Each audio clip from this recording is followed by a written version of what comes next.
ఇక చేవెళ్ల ప్రభుత్వ ఆసుపత్రి వద్ద తాజా పరిస్థితిని మా ప్రతినిధి రమేష్ ప్రత్యక్ష ప్రసారం ద్వారా అందిస్తారు.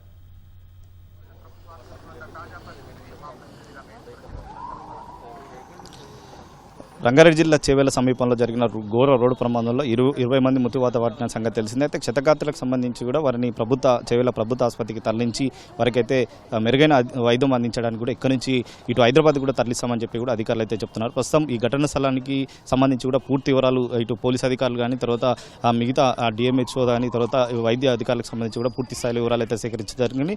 మొత్తం ముందు భాగం కూర్చున్న వారే ప్రధానంగా మృత్యువాత పడినట్టు కూడా ప్రత్యేక సాక్షులు కానీ ప్రయాణికులు కానీ చెప్తున్నారు. అంటే ఇటు చేవెళ్ల నుంచి వికారాబాద్ వెళ్లే లారీ ఏదైతే ఉందో ఆ లారీ వచ్చే సమయంలో కూడా కంకర్తో వచ్చిన లారీ కూడా మొత్తం బస్సులో పడి బస్సులో ఊపిరి ఆడక చాలామంది చనిపోయినట్లయితే ప్రాథమికంగా గుర్తించడం జరిగింది. ప్రస్తుతం రాజేంద్ర డీసీపీ గారు ఉన్నారు. అన్నది ప్రైమ్ డీటెయిల్స్గా ఏమైనా తెలుసు సార్? అంటే ఇప్పటి వరకు ఎంతమంది చనిపోయినట్లు మీరు గుర్తించారు జరిగింది, ఎంతమంది క్షతగాత్రులు ఉన్నారు? ఇప్పుడు 19 మెంబర్స్ వచ్చింది.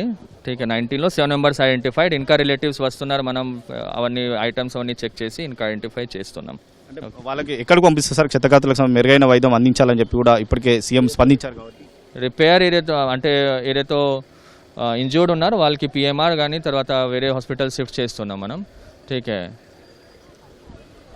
ఘటన స్థలానికి సంబంధించి కూడా ఆ వివరాలు తెలుసుకుంటున్నాం. వివరాలకు సంబంధించి కూడా పూర్తిగా వివరాలు తెలుసుకున్న తర్వాత ఇంకా వారికి మెరుగైన వైద్యం అందించడానికి కూడా వివిధ ఆసుపత్రికి తరలించడానికి కూడా చూస్తామని చెప్తున్నారు. ఘటన స్థలానికి ఇప్పటికే చేవెళ్ల ఎమ్మెల్యే చేవెళ్ల ఎంపీ కూడా ఘటన స్థలానికి తెలుసుకొని తర్వాత క్షతగాత్రుల కుటుంబ సభ్యులకు సంబంధించి కూడా వారైతే వివరాలు సేకరిస్తున్నారు. వివరాలకు సంబంధించి కూడా ఏం జరిగింది అనే దాన్ని కూడా ఇంకా పూర్తి స్థాయిలో దర్యాప్తు చేస్తున్నామని చెప్పి కూడా పోలీసు అధికారులు అయితే చెప్తున్నారు. చూస్తున్నాం ప్రస్తుతం చేవెళ్ల ప్రభుత్వ ఆసుపత్రుల్లో అయితే కుటుంబ సభ్యులకు సంబంధించి కూడా వారైతే ఆవేదన వ్యక్తం చేసిన పరిస్థితి ఉంది. ప్రస్తుతం ఘటన స్థలానికి ఇటు చేవెళ్ల ఎంపీ కొండ విశ్వేశ్వరరెడ్డి కూడా వచ్చి తర్వాత ఈ ఘటన పైన కూడా వివరాలు అయితే సేకరిస్తున్నారు. మరొక పక్క ఘటనకు సంబంధించి కూడా అధికారులను అడిగి వివరాలు తెలుసుకుంటున్నారు. కానీ ఈ బీజాపూర్ హైవే ప్రధానంగా రహదారికి సంబంధించి కూడా గతంలో అనేక రోడ్డు ప్రమాదాలు జరగడం జరిగింది. ప్రమాదాలకు సంబంధించి కూడా ప్రభుత్వం స్పందించి వెంటనే సహాయక చర్యలు ఇటు రోడ్డు అభివృద్ధికి సంబంధించి కూడా చర్యలు తీసుకున్నామని చెప్పి కూడా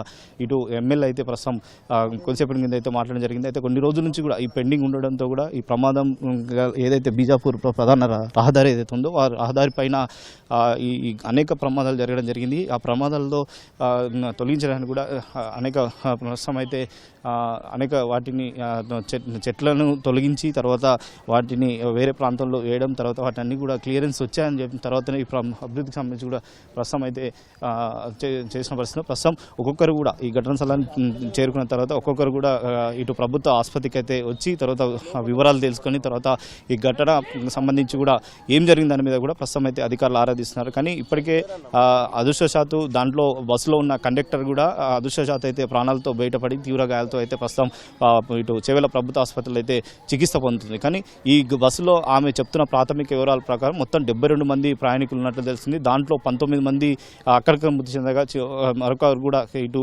ఆసుపత్రికి తీసుకొచ్చిన తర్వాత కూడా వారు చనిపోయారని చెప్పి కూడా ఇటు వైద్యులు అయితే ధృవీకరించడం జరిగింది. కానీ ఈ ఘటనలో ఇంకా క్షతగాత్రులు దాదాపు 25 పైగా కూడా ఉన్నారు కాబట్టి వారి ఆరోగ్య పరిస్థితి పైన కూడా ప్రస్తుతం ఆరా తీస్తున్నారు. వారి ఒక్కొక్కరు కూడా ఏ విధంగా ఉన్నారు, వారి ఆరోగ్య పరిస్థితి ఏ విధంగా ఉంది, తర్వాత వారికి మెరుగైన వైద్యం అందించడానికి కూడా ఇక్కడ నుంచి ఉస్మానియా కానీ తర్వాత ఇటు హైదరాబాద్లోని ప్రైవేట్ ఆసుపత్రి కూడా తరలించడానికి చూస్తున్నారు. కానీ ఘటన స్థలంలో వారి కుటుంబ సభ్యులు ఇక్కడికి చేరుకొని వారైతే కన్నీరు మున్నీరు అయిన పరిస్థితి అయితే ఉంది. ఈరోజు ఉదయం వెళ్ళిన బస్సు తర్వాత అందరూ కూడా ఇటు తాండూరు నుంచి హైదరాబాద్కి వచ్చిన క్రమంలోనే ఈ ప్రమాదం చోటు చేసుకోవడం జరిగింది. దాంట్లో ప్రయాణికులతో పాటు ఇటు ఉద్యోగస్తులు తర్వాత ప్రమాదానికి సంబంధించి కూడా అధికారులకు సంబంధించి కూడా ముఖ్యంగా దాంట్లో ప్రయాణికులు ప్రయాణిస్తున్నారని చెప్తున్నారు. అయితే ఈరోజు ఉదయం వెళ్ళిన ప్రయాణికులు అందరూ కూడా తాండూరు నుంచి హైదరాబాద్ కూడా ప్రతి నిత్యం కూడా వెళ్ళే క్రమంలో కూడా ఈ ప్రమాదం చోటు చేసుకుంది. అయితే ఈరోజు ట్రైన్ కొద్దిగా ఆలస్యం కావడంతోనే కొంతమంది ప్రయాణికులు ఈ బస్సులో ఉండి తర్వాత ప్రయాణించిన వాళ్ళనే వాళ్ళలో కూడా కొంతమంది చనిపోయినట్లు తెలుస్తుంది. కానీ ఒక్కొక్కరు ఒక గాథగా మిగిలిపోతున్న పరిస్థితి అయితే ఉంది. కొందరు ఉద్యోగం కోసం వెళ్తే కొందరు చదువుకోవడానికి తర్వాత కొందరు ఆసుపత్రికి రావడానికి కూడా వచ్చినట్లు తెలుస్తుంది. కానీ ఈ ఘటనలో జరగడంతో కూడా దాదాపు 19 మంది కూడా 19 కారణాలతో హైదరాబాద్కి ఇటు వస్తున్న క్రమంలోనే ఈ ప్రమాదం సంభవించింది. తర్వాత ఈ ప్రమాదంలో మృత్యువాత పట్టడం అందించారని చెప్పి కూడా వారి కుటుంబ సభ్యులు అయితే ఆవేదన వ్యక్తం చేస్తున్నారు. కేవలం ఒక కుటుంబాన్ని ఈటీవీ పలకరించిన ప్రయత్నం చేసినప్పటికీ ఒక కూతుర్ని ఎంబీఏ చదివించడానికి హైదరాబాద్ ఎంబీఏ చదువుతుంది. ఆమె నిన్న ఆదివారం కావడంతో కూడా తాండూరుకి వచ్చింది. ఈరోజు ఉదయం తిరిగి కాలేజీకి వెళ్తున్న క్రమంలోనే ఆమె ఈ విధంగా ఈ ప్రమాదంలో మృతి చెందిందని చెప్పి కూడా వారైతే ఆవేదన వ్యక్తం చేస్తున్నారు. కానీ ఈ ఘటనకు సంబంధించి ఓవరాల్గా ఈ ఘటనలో ఇంకా ఈ వారి క్షతగాత్రులకు సంబంధించి అయితే మెరుగైన వైద్యం అందించడానికి అయితే అధికారులు అయితే మొత్తం 20 మంది అయితే మృతి చెందడంతో కూడా ఈ ప్రమాదం గల కారణం ఇంకా ప్రమాదానికి సంబంధించి కూడా పూర్తి స్థాయిలో దర్యాప్తు చేసి వివరాలు వెళ్లిస్తామని చెప్పి కూడా అధికారులు అయితే చెప్తున్న పరిస్థితి అయితే ఉంది. Vote studio.